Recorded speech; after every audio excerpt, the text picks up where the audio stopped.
Does Joe Biden need to come out and say that the U.S. will defend Taiwan if China does move on Taiwan at some point, maybe post-Olympics? Absolutely. And the reason is that if Biden were to say that clearly, Beijing would not think of invading Taiwan because the casualties would be too high.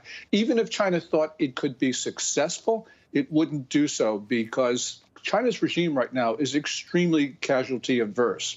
So Biden saying that by itself, I think, would stop an invasion. And by the way, we're seeing other Western leaders and other leaders in the region also coming to Taiwan's defense. This is a very good thing. And if Biden were to say those words, those other leaders would be more clear in their commitments to Taiwan. Yeah, that's a good point. 2014, people might forget this, but we had the Sochi Olympics in Russia. Russia put on a big show, and then immediately after those Olympics wrapped up, they invaded Crimea. Barack Obama did nothing.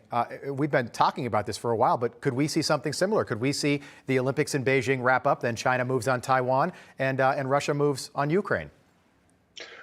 That's a distinct possibility. And the reason right now is in China that people are restive over these COVID lockdowns, which are draconian, causing distress not only in Xi'an, where there's an outbreak, but elsewhere.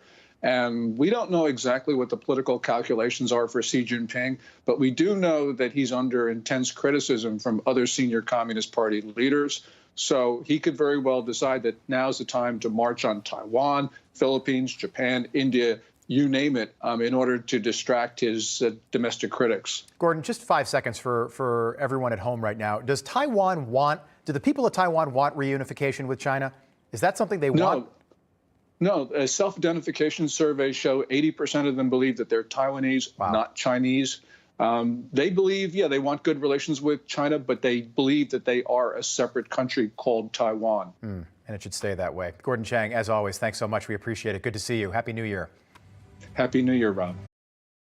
Hey, I'm Rob Finnerty. Thanks for watching. If you enjoyed this video, please join the conversation in the comments below. Don't forget to subscribe, too. Hit the bell icon to be alerted to breaking news. And remember, there's a whole lot more on Newsmax TV, America's fastest growing cable news network. Newsmax TV, we're real news for real people.